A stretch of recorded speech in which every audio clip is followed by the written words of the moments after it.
Guys, kain tayo ng mangga. Laki-laki. Binili ko to 50 cents.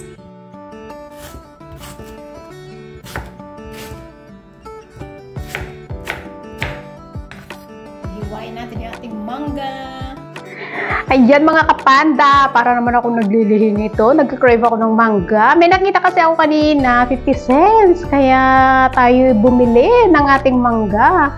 So, sausawan ko is suka lang, suka, at saka itong mangga. Anyway, gustong-gusto. Maasim na nga, maasim pa yung suka. Eh, di wow, pati peslak ko, maasim din. Ayan mga kapanda, tayo magmumukbang ng mangga. Ayan, kain po tayo. Bay, nakita ko dun kanina sa palengke, habang kuwan. Ay.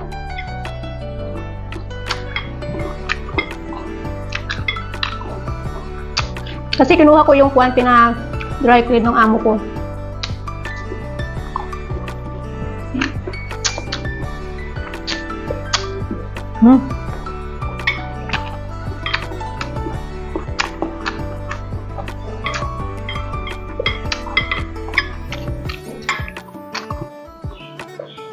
Murang mangga. Pero sa supermarket, ang mahal.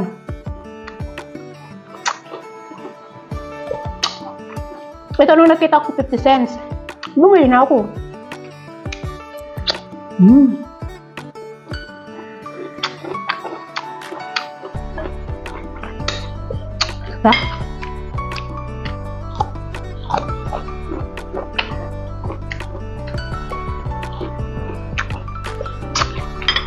Yung amo ko nandyan pa.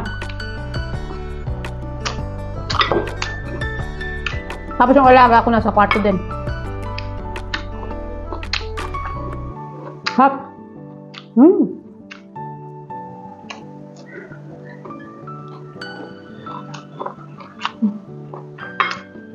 Sarap guys. Masarap sana kung may alamang. Kaso wala akong alamang.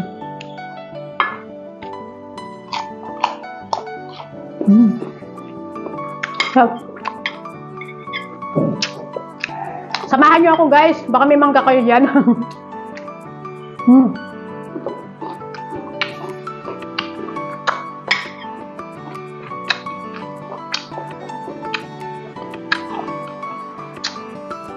Hapon na, hindi pa umalis yung amo kong lalaki. So yung amo kong babae, 9:30 umalis yun. Pero itong lalaki huli.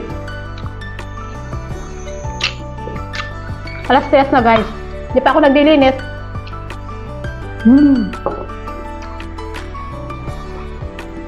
Kasi nga yung amo ko yan dyan. Paano ako magdilinis ng kwarto niya?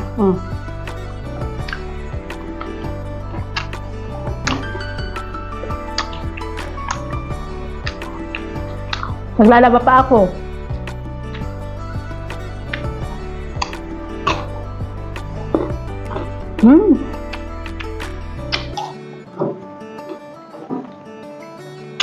Tapos parang uulan. Wala na ako.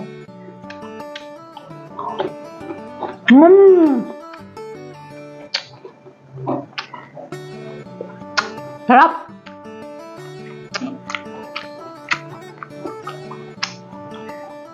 Sarap ng mangga guys.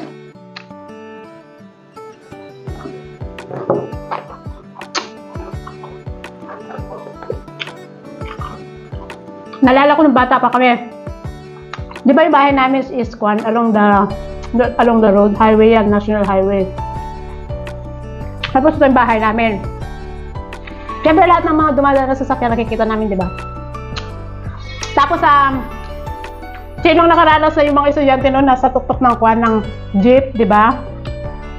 Kami naman dati, nakaupo lang kasi may puno kami ng sampalok, yung tanim ng lolo ko noon. Nakaupo lang kami doon sa ilalim ng sampalok.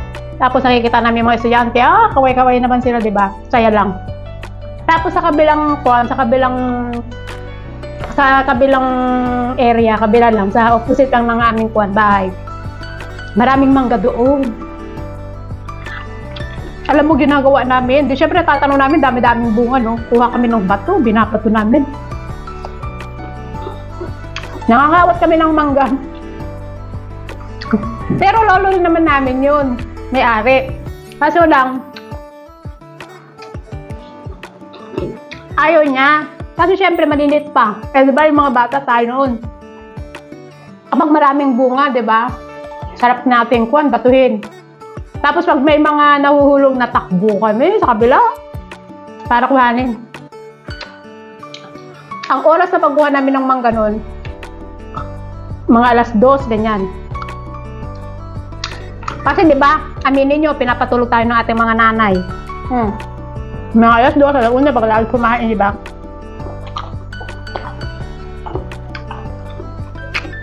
Yung lolo naman namin that time, tulog. Kaya kami mga bata, makukulit, mga pinsan ko. Kuha kami, Lagi kasi, dami lalo na pagkuhan, pag yung sobrang mahangin, di ba? Ang dami nahuhulog na mangga. Pinupulot namin yun.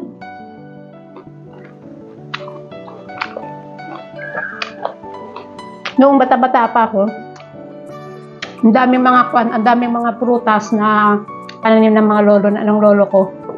May santol, may kaimito, may suha, may sampalok. Madami mga prutas. Pero ngayon parang napapansin ko wala na masyado. Iba na kasi ngayon, dami-dami ng mga bahay, wala nang masyadong ganyan. Kaya maswerte pa rin yung nasa liblib na lugar. Alam ko maraming mga kwan dyan. Maraming mga palanin, maraming mga prutas, ganyan. Pero nung bata pa ako, charot. Hindi nga lang ako tumangkad. Marami talaga. Talagang sagana kami sa prutas. Tsaka na-enjoy ko yung kabataan ko. Walang mga cellphone noon. Ang laro namin yung patintero, Chinese garter, luksong yung luksong, ewan ko kung anong tawag doon. Basta lahat ng laro. Basta ito yung mga pinsan ko lalaki. Kalaro ko lang mga lalaki yung pinsan ko. Yung nagjojolen pa kaya kami. Tapos marunong pa ako magkadang-kadang. Kaya date ko noon. Kadang-kadang ako, marunong ko sa kadang-kadang. Tapos naglalaro din ako ng gagamba. Ay, kuha kami sa bukid tanghaling tapat. Kaya lagi ako napapagalitan. May dala-dala akong kwan. Yung posporo, yan. Yung wala nang laman na posporo. Yan. Ganyan kami, maghahanap talaga kami ng mga gagamba. Tapos pinapalaban namin yan.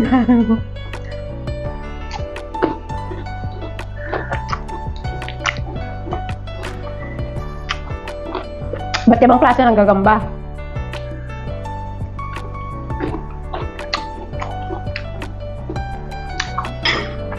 Ang hindi ko na makalimutan, magpunta rin kami ng kwan. Yung nakuha kami ng bayabas, marami talagang mga kwan ba. Punta ka sa bukid-bukid. Sige, punta kami. Kahit tanghaling tapat nun. Kahit ang init-init, punta kami.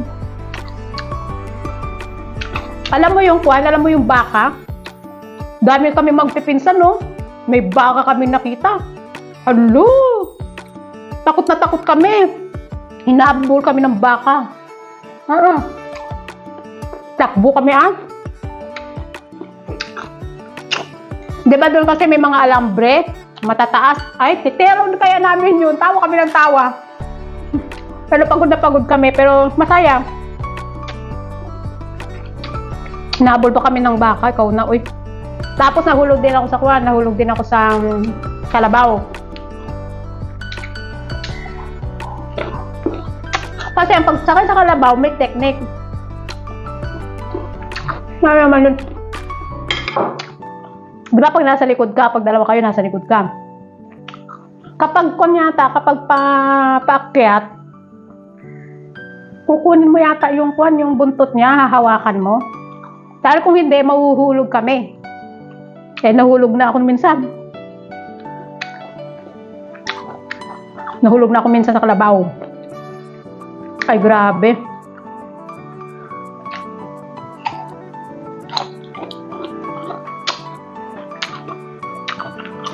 Tapos sa mga damuhan pa, may laro pa kaming kwan. Alam mo yung sako? Parang sako, di ba? O kaya yung kwan ng nyog. Pero kung wala kaming kwan, kung wala kaming makikitang kwan ng nyog, yung puno ng nyog na ganun, sakong kinukuha namin. Eh, syempre, marami kaming sako gawa ng sa mais, di ba? Yan, kuha kami ng mais. Di ba sa mga kwan, sa mga hindi patad na daanan, pupunta kami doon, pagpababa kaming gano'n, lahat kami, yung mga pinsan ko, para kami nagro-roller coaster ba. Ang saya. Kaya mga damit namin, pulit-pulit. Mancha-mancha. Yan.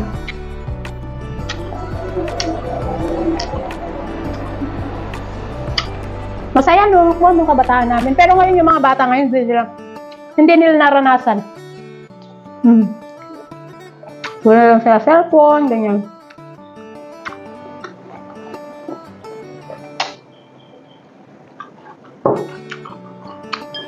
Meron pa yung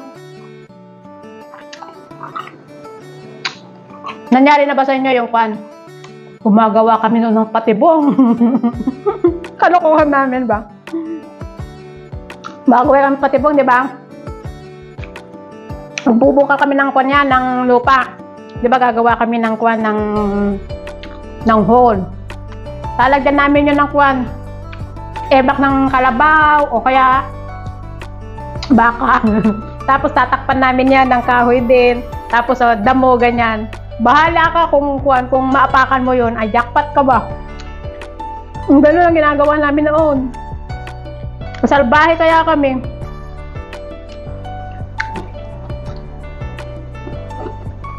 Minsan yung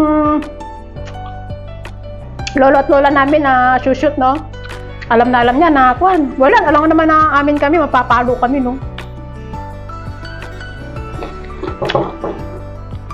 Ang lolo ko, yung pamalo niya is kwan, yung alam mo yung sa bintana nila. Di ba sa bintana noon is may yung kahoy? Yun ang panungkit, yung panungkit sa kahoy na ganyan. Yun. Kaya hampas sa amin yun, masakit. Naranasan ko nang napalo ng hanger, ng 2x2, tapos yung manipis na bamboo, ay ang sakit kaya nun. Grabe! Ganyan, no? Masakit! Lalo na pag hindi kami matutulog, naku po. Tsinelas, sinturon, oy, naranasan ko lahat yan. Yung mga napalo na ganyan. Ganun kasi noon, di ba? Ang pagdisiplina, makulit eh. Pati nung teenager ako, naranasan ko talaga yung hangin. Teenager na ako noon, naranasan ko.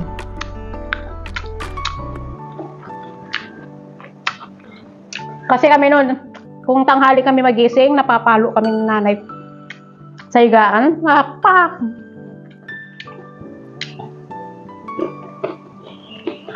Nanay ko lang namamalo, tatay ko hindi. Pero masakit ba, masakit. Tapos yung lolo ko naman, tinatakbuhan namin yun kasi namamalo talaga siya. Kami mga magpipinsan, nagtatago kami.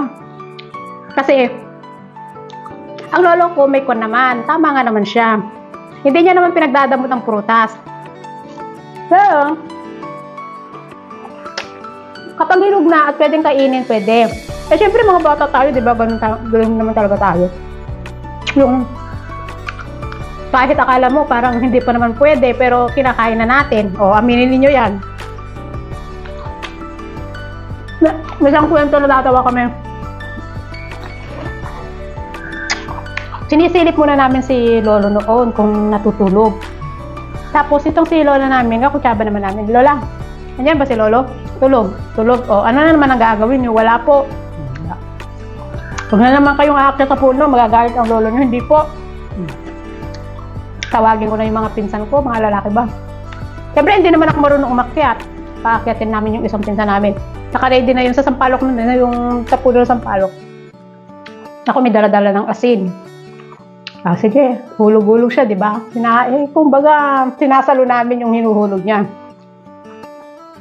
Ala, nagising yung lolo namin, nakita niya kami, takbo kami. Yung nasa baba, tumakbo kami. Pero yung minsan namin sa taas, syempre, paano siya makakababa, di ba? Excuse me, nakita ng lolo ko. Alam mo yung lolo ko? May dalang pamalo, nasa likod niya lang. Hindi niya talaga tinantanan. Nakatayo lang siya doon sa may puno, inaantay yung pinsan kong bababa. Hindi naman bumababa yung pinsan ko. Kahit ganun talaga. Tawa kami ng tawa. Hindi namin talaga makakalimutan yun.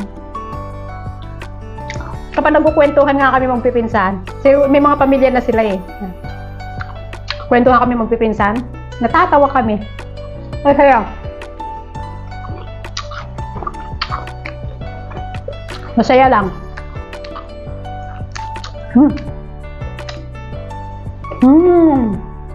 Awas.